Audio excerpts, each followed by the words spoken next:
아, 힘들어. 다시.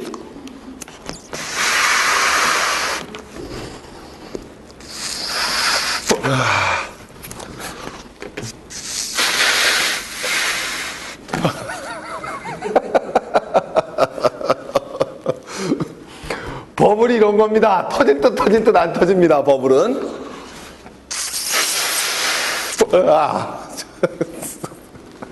조교. 자, 제가 하겠습니다.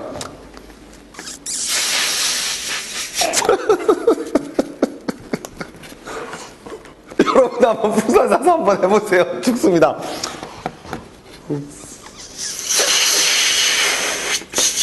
야, 정말 버블은 터질 듯 터질 듯 안 터져.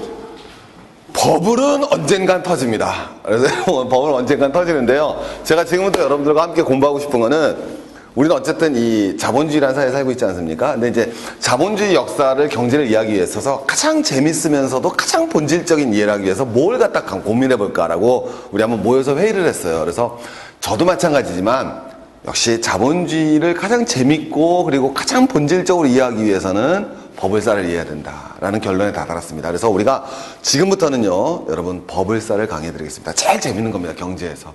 그래서 우리 버블 하면 제일 유명한 버블, 네덜란드의 맨 처음 버블이 뭐예요? 튤립 버블이죠. 네.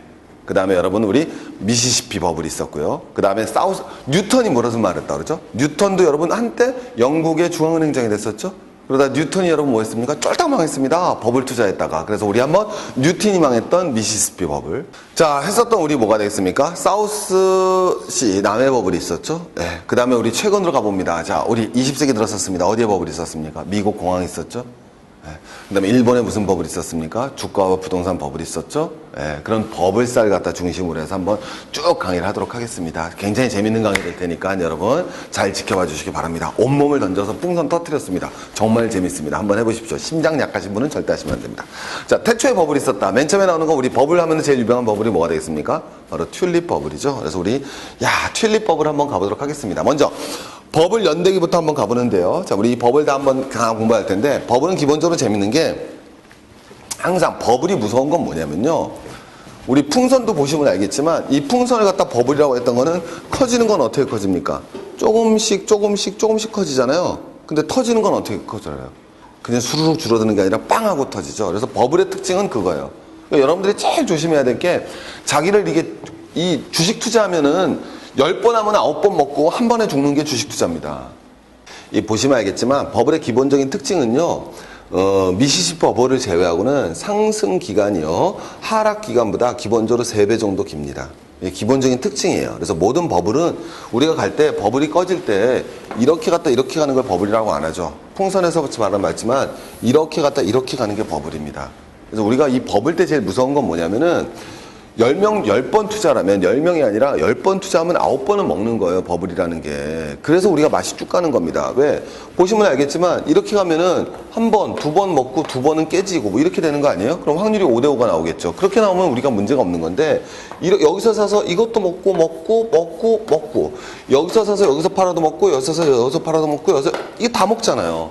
하지만 여기서 샀던 사람이 여기서 팔면 얘만 박살나는 거죠. 그래서 버블이 무서운 거죠. 그래서 버블이 무섭다라는 거는 그래서 우리 모든 사람들이 뭐라고 생각하느냐면, 나는, 우리 주식하는 사람들이 뭐라 하냐면, 자기는 다 주식을 남들보다 잘한다고 생각합니다. 왜?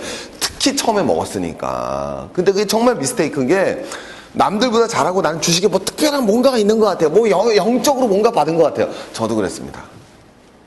아니라는 게 밝혀지는 건 한순간이죠. 우리 앞에 계신 분도 그러셨죠? 예? 저 옛날 직장 동료셨는데, 자기는 속으로는 다 주식의 신이라고 생각합니다. 무슨 신이 그렇게 많은지. 다 먹는 거예요, 이거.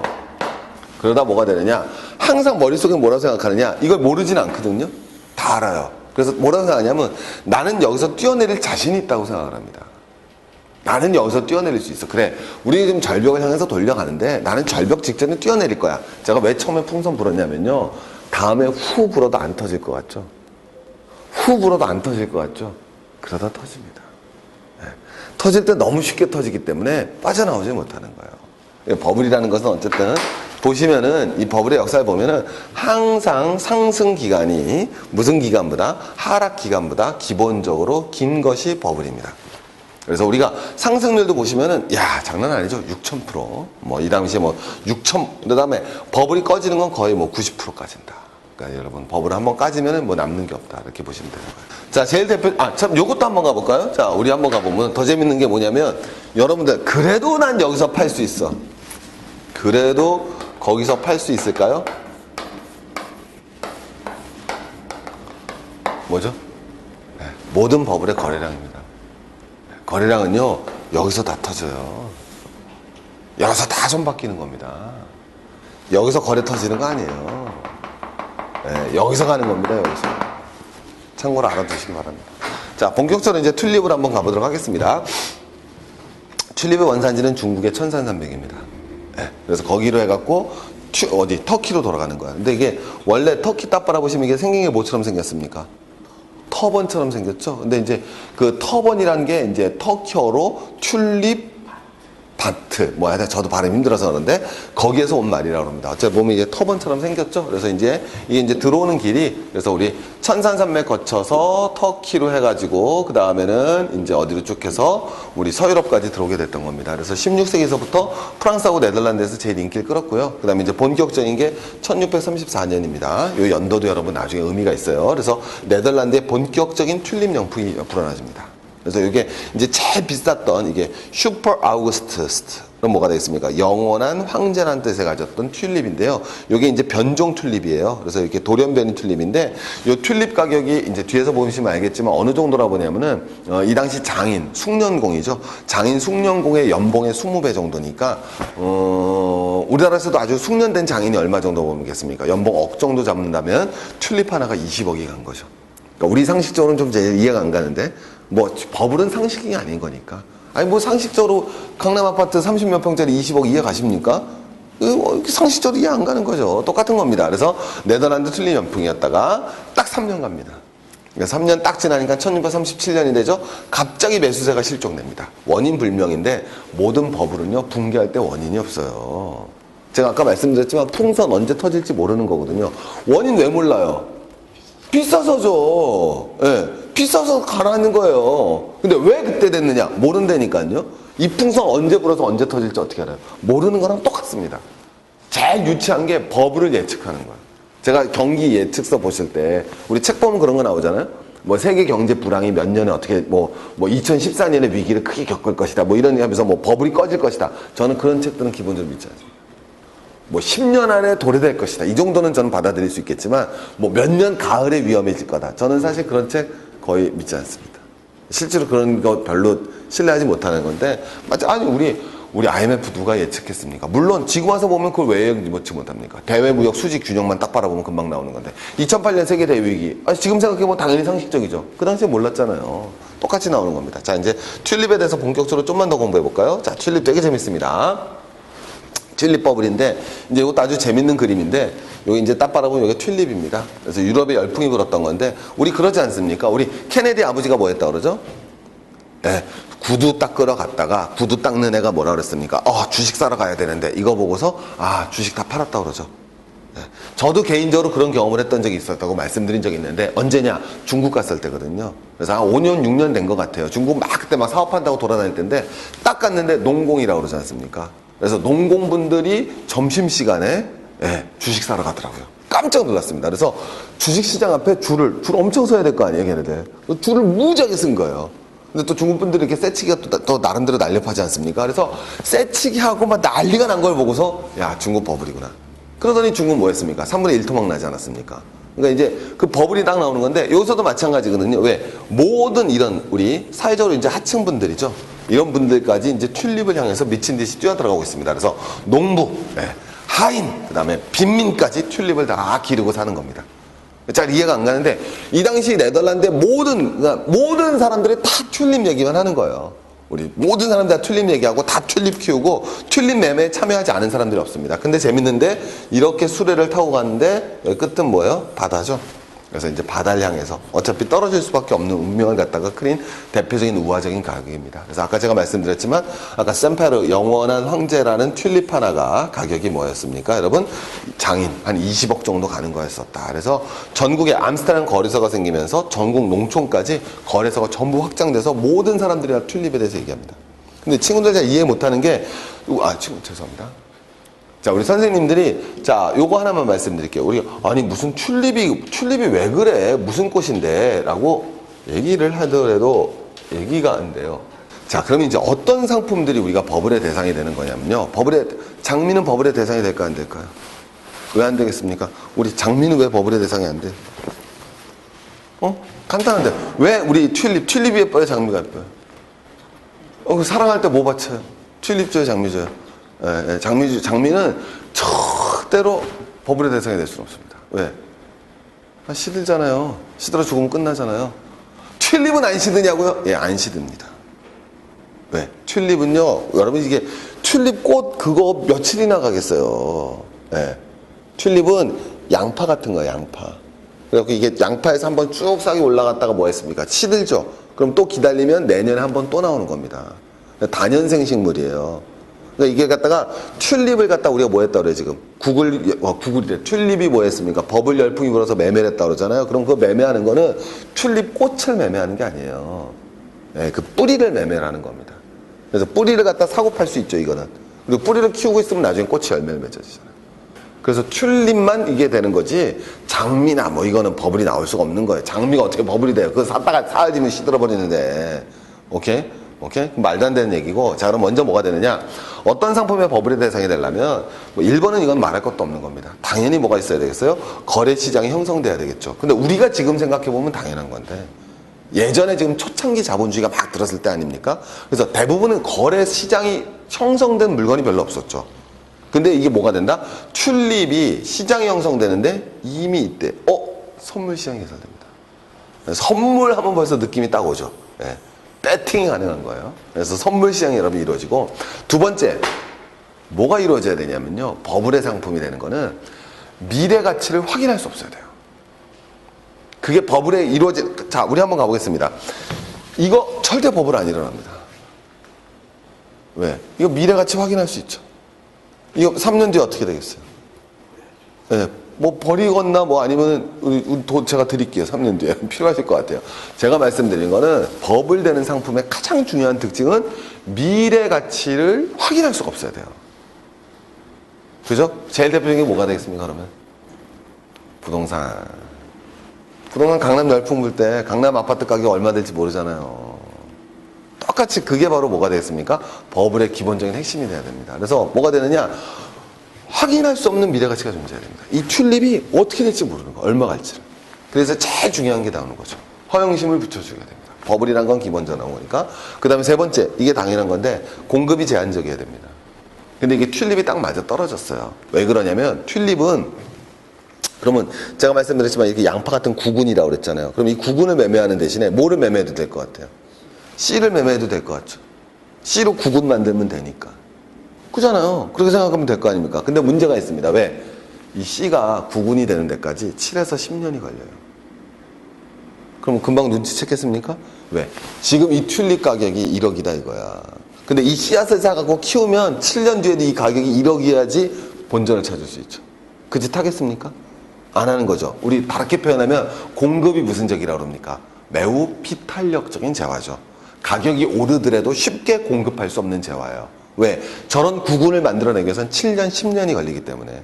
아마 1934년에 제가 뭐가 이루어졌다 그랬습니까? 버블이 발생하기 시작했다 그러죠? 그럼 35년, 36년쯤 딱 됐습니다. 1, 2년 지났죠. 버블 지나서. 그래서 내가 딱 똑똑한 친구예요. 그래서 야, 내가 이거 이렇게 튤립 가격이 올라가니까 씨앗을 갖다가 내가 막 키워서 구근으로 만들어야겠어 해서 열심히 구근 만든 사람 어떻게 됐을까요?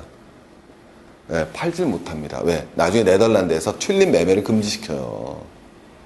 37년에 버블 꺼졌지 않습니까? 35년부터 씨앗을 구근으로 만들려면 42년이 돼야 구근이 되죠.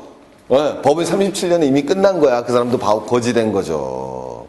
그래서 버블이 형성되기 위해서는 당연히 무슨 적이 이루어진다? 공급이 제한적이어야 되는 거야. 그래서 이런 요건들이 맞았기 때문에 바로 튤립이 뭐 했다고 그랬어요, 여러분? 지금하고는 다르죠? 지금은 사치품이 되게 많잖아요.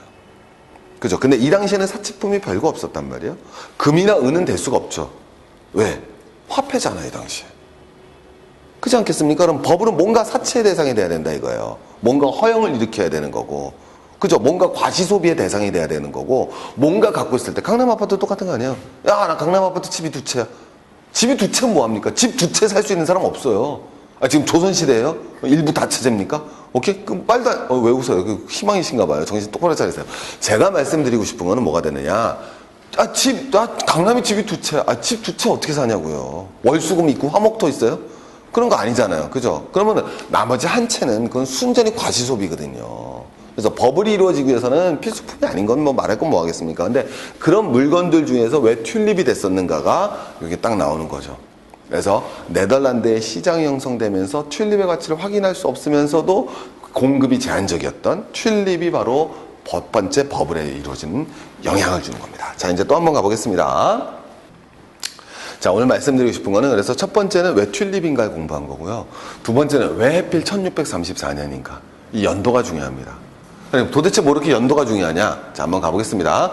우리 1492. 제가 이제 말씀드리면 1492가 뭐 했다? 조선건국 100주년 기념이죠. 그래서 조선건국 100주년 기념으로 콜럼버스가 우리나라 오다가 중간에 인디아를 발견한 아메리카 대륙을 발견을 했죠. 자, 근데 이제 이걸 떠나서 뭐가 이루어지느냐? 자, 요게 사실 더 중요한 건데요. 1602년이 되면 네덜란드가 세계 최초로 동인도 회사를 설립합니다. 그 다음에 동인도 회사는 조금 있다가 바로 다음에 어디 나라에서? 영국에서도 동인도 회사를 만들죠. 동인도 회사가 뭐 하는 회사죠? 우리 동인도 회사는 굉장히 중요한 건데, 우리 경제 공부 시간에. 자, 동인도 회사라는 건요, 바로 세계 최초의 무슨 회사다? 주식회사입니다. 그래서 세계 최초의 주식회사가 바로 동인도 회사가 들었습니다. 사실 제가 이미 결론 나온 건데, 1634년에 요 다음 거 보시면 여러분들이 아마 깜짝 놀라실 자료가 나오는데, 자, 치고 넘겨야 돼요. 이 깜짝 놀란 자료는 뭐냐면은, 우리 네덜란드 하면요, 인구가 지금도 1000만 명이 안 됩니다. 우리 네덜란드 하면 떠오르는 건 뭐밖에 없어요? 히딩크밖에 없죠, 뭐. 요새 젊으신 분은 또 히딩크 까먹었지만, 근데 네덜란드는 세계에서 가장 진보적인 나라. 그러니까 뭐라고 표현하냐면은, 일반적으로 진보라고 표현한 보다 가장 개방적인 나라예요. 진보란 말보단 개방적인 나라는 말이 훨씬 더 어울리겠네요. 보통 개방적인 나라는 농업국가예요, 상업국가예요? 그럼요. 네덜란드는 전형적인 상업국가입니다. 그래서 네덜란드는요, 우리나라에서는 할 수 없는 네 가지를 할 수가 있습니다. 첫 번째, 마리화나가 합법화되어 있죠. 실제로 네덜란드 가시면은 마리화나 누구든지 피울 수 있습니다. 네, 합법화되어 있어요. 네. 그리고 국가에서도 나눠줍니다. 거짓말 같아요? 국가에서 나눠줍니다. 실제로 이 도시 그 빈민 같은 데 가보면은 중독자들 있잖아요. 그 사람들이 범죄 막 이거 저지를까봐 내가 이걸 이 네덜란드 사람이고 뭐가 있고 뭐 제출하면은 극소량의 마리아나를 나눠줍니다. 대만인지 뭔지 하여튼 마리아나인지 뭐 하여튼 독극물이라고 그럴 수도 없고 뭐라 그랬습니까? 대마가 합법화되어 있다. 오케이, 마리아나랑 좀 다를 것 같아요. 하여튼 그런 게 합법화되어 있는 나라고. 두 번째, 친구의 꿈이 이루어질 수 있습니다. 동성애자가 결혼할 수 있죠. 아름다운 나라입니다. 세 번째, 뭐가 이러죠? 매춘은 당연히 뭐 되어 있습니까? 합법화되어 있죠. 그래서 유럽의 제일 유명한 창조촌이, 그래서 제일 유명한 우리 유럽의 사창가가 바로 네덜란드 수도 암스테르담에 존재하죠. 자, 그래서 여러분, 네덜란드 하면 우리 기본적으로 뭐가 되겠습니까? 세 가지가 여러분 허용된 나라죠. 그래서 제일 개방적이라고 그러는데, 우리 아시다시피 마약이 허용되는 나라고, 그 다음에 뭐가 되겠습니까? 매춘도 허용된 나라고, 유럽의 매춘이 허용된 나라가 몇 나라가 있습니다. 어디일 것 같아요? 맞춰보실래요? 제일 먼저 된 데가 네덜란드고, 그 다음에 독일이 있고, 그 다음에 오스트리아가 있습니다. 그런 나라들은 매춘이 합법화돼 있고, 그 위에는 아니에요. 유럽이라고 다 매춘이 합법화돼 있는 거 아니에요. 굉장히 오해하고 계신 것 같더라고요. 유럽 여행 간다고 막 설레하시고 그러는데 오해하시면 안 됩니다. 그리고 외국에서만 독일이 합법이라도 우리나라는 불법이에요. 알겠죠? 친구는 대한민국 사람입니다. 아시죠? 그래서 대한민국의 법에 적용을 받는다는 거 잊지 마시기 바랍니다. 그래서 마약이 합법화돼 있고, 매춘이 합법화돼 있고, 그 다음에 세 번째, 동성애자가 뭐 할 수 있습니까? 동성애자가 결혼할 수 있죠. 그 다음에 또 뭐가 되겠습니까? 안락사까지 합법화된 나라거든요. 그래서 이 네 가지가 전부 다 합법화된 나라입니다. 그래서 네덜란드는 우리가 생각하는 것보다 훨씬 더 개방적인 나라죠. 근데 네덜란드는 정말로 인구가 1000만 명밖에 안 된다니까요. 1000만 명이 좀 안 되는 나라입니다. 우리 히든크로 유명하지만은. 근데 이 네덜란드가 어떤 일을 했었냐면요. 제가 말씀드리려고 하는 게 이거죠. 보시면 알겠지만 이 당시 네덜란드 상선이 16,000척이거든요. 1634년에. 그럼 뭐냐면 영국, 프랑스, 스페인, 포르투갈 상선 다 합쳐서 2만 척이에요. 우리 함대 말고 물론 이 당시에는 아직까지 함대는 스페인이 최강자고 이제 역전이 좀 있으면 되겠죠. 그것도 이제 연계되어 있는 거거든요. 왜냐면 네덜란드가 원래 어디 식민지였어요? 스페인 식민지였단 말이에요. 근데 네덜란드가 막 독립운동하는 거예요. 그걸 영국이 지원을 해주고. 예, 그러니까 이제 스페인 입장에서는 열받는 거죠. 그래갖고 이제 스페인하고 나중에 영국이 딱 붙으면서 스페인의 아라마다 함대가 어디 영국으로 원정을 떠나는 거죠. 그래서 떠나가던 과정에 이미 뭐 퐁퐁을 만나면서 반을 갖다 잃어버리고 맨 마지막 격전에서도 이건 우리가 한번 또 전쟁사 시간에 한번 가보자고요. 이렇게 이루어졌던 것이 이제 바로 네덜란드죠. 그러니까 1634년이라는 게 네덜란드의 최고 전성기입니다. 뿐만 아니라 제가 아까 말씀드렸지만 뭐가 되느냐? 1608년이 되면은 주식 거래소가 탄생하죠. 왜? 여러분 1608년이면 17세기 초반입니다.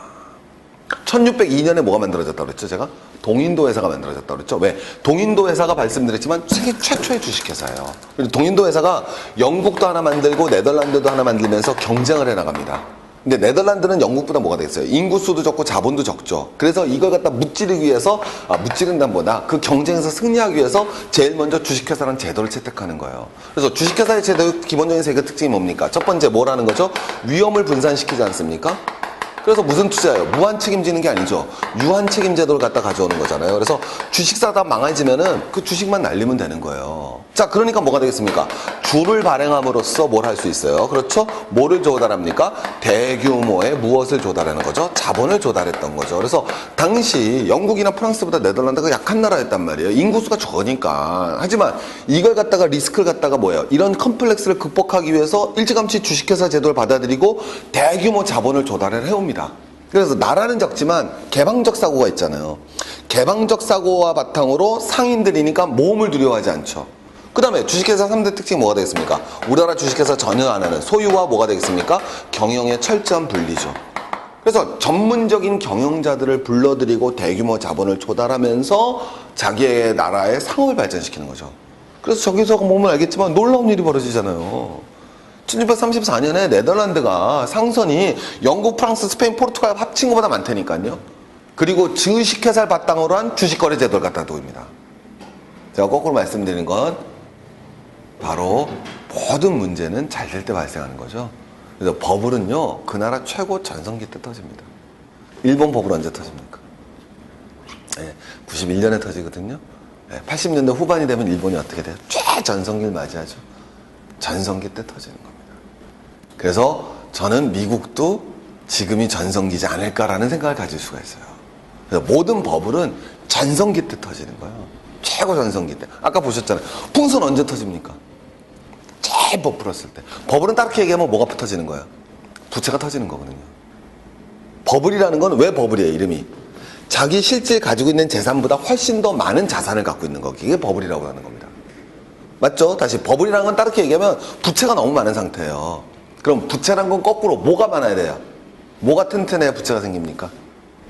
신용이 좋아야 부채가 생기죠. 돈 아무데도 못 빌리잖아요. 200원도 못 빌리잖아요. 그게 뭐예요? 창피하게. 그렇지 않습니까, 여러분? 신용이 제일 클 때 터지는 게 버블이에요. 신용이 제일 큰 건 그 나라가 전성기가 아니면 신용이 제일 클 수가 없습니다. 그래서 버블은 안 터질 것 같아요. 왜 안 터질 것 같은 줄 아세요? 제일 좋을 때 터지니까. 그거 제일 재밌죠. 이게 역설이에요. 버블이 터진 나라는 약한, 우리가 앞으로 배울 버블을 얻어오는 나라인 줄 아세요?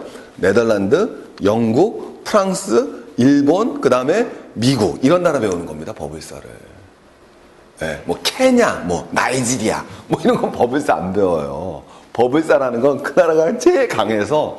왜 버블이에요? 안 터질 것 같은데 터진다는 거예요. 왜 안 터질 것 같습니까? 그 나라 힘이 제일 좋아요. 힘이 제일 좋다는 건, 그럼 또 버블의 특징이 뭐야? 모든 버블은 결국 상업 버블이에요. 금융 버블이란 얘기거든요. 그래서 신용 버블이에요. 신용이 왜? 부채니까. 부채가 신용이고, 정리되시겠죠? 신용은 금융이거든요. 그래서 모든 버블의 동의어는 신용이고, 부채고, 금융이에요. 그래서 금융 버블 아닌 게 없어요. 부동산 버블 있잖아요. 왜요? 부동산 버블 왜 생깁니까? 은행에서 대출 많이 해줘서. 그죠? 그래서 다 버블의 본질은 금융이고요. 신용이 제일 팽창됐을 때요. 그래서 그 나라 힘이 제일 좋을 때입니다. 왜 1634년에 네덜란드라는 나라에서 튤립 버블이 터졌는지 이해하시겠죠? 네덜란드가요, 보세요. 동인도 회사가 주식 투자를 했는데, 네덜란드가 동인도 회사 만들면서 주식회사 만들었지 않습니까? 이 주식회사가 얼마나 좋은 주식인 줄 아세요? 이거 여러분, 이게 삼성전자도 비교 안 돼. 이건 정말 우량주입니다. 초우량주. 이거 워렌 버핏이에요, 워렌 버핏. 왜? 50년 동안 원금의 8배를 배당합니다. 저 이런 주식만 있으면요, 지금 여기서 강의 안 할 것 같아요. 그리고 나서 뭐냐면, 연평균 27%의 수익률을 거둡니다. 50년 동안 연평균 27%. 버핏하고 비슷하네. 그죠? 네. 그러니까 여러분, 이런 최강, 우린 네덜란드 하면 귀여워 보이지만 모르지만, 세계 최강의 네덜란드에서 1634년에 왜 튤립 버블이 일어났는지를 알자라는 거예요. 네. 그게 오늘 여러분 튤립 버블의 시작입니다. 자, 그럼 이제 한번 또 이게, 이런 화려한 버블이 어떻게 또 꺼져나가는지 한번 가보겠습니다. 왜 붕괴했느냐? 제가 아까 말씀드렸죠? 버블은 언제 붕괴할지 모르고 버블의 붕괴 이유를 댄다는 게 웃긴 거예요. 모든 버블 붕괴는 사전적 해석이 없습니다. 다 사후적 해석밖에 없지. 버블을 사전적으로 해석한 사람 있어요? 없죠. 다 사후적 해석밖에 없습니다. 그게 버블의 특징인데, 자, 이제 재밌습니다. 이것도 마찬가지인데, 자, 언제가 되느냐?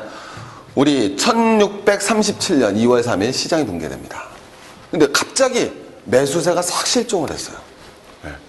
이유가 없어요. 어느 날 딱 됐는데 안 사는 거예요, 이제 사람들이. 그게 이제 터지는 거예요. 버블이 미치는 거예요. 어저께까지만 하더라도 사던 건데 사람들이 안 삽니다. 그죠? 사람의 심리의 전환이죠.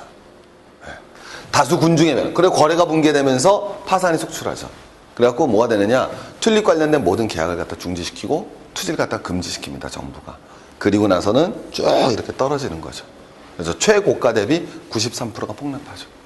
폭락은 100% 이상은 할 수 없습니다. 오해하지 마세요. 뭐 93%밖에 안 했어요. 그러지 말고 93% 상승이야 몇만 프로 할 수 있지만 폭락은 90%밖에 못 하는 거죠. 그래서 폭락이 되면서 튜블 버블이 붕괴가 된다. 이렇게 보는 거고요. 그 다음에 이건 이루어지면서 버블이 붕괴되면서 네덜란드는 치명적인 타격을 맞죠. 바로 17세기 후반에 뭐 꼭 이 요인은 아니었지만 어쨌든 무역 패권을 영국에 상실하는 본질적 계기가 바로 버블 붕괴였다. 그래서 버블이 붕괴되면요, 세계에서 그 나라가 경제적 패권을 상실합니다. 일본이 그랬고요. 그죠? 네, 그래서 패권 상실의 기반이 됐다. 그러나 하지만 네덜란드가 모든 걸 다 잃은 건 아니에요. 왜? 지금도 전 세계 튤립의 65%를 생산하는 아주 아름다운 튤립의 나라로 자리하고 있어요. 그래서 네덜란드 국기도 튤립입니다. 그래서 전 세계에서 생산되는 튤립의 65%를 아직도 만들어 나갑니다. 비록 영국에게 패권은 빼앗겼지만. 자, 다음 버블 시리즈 2탄으로 가보겠습니다.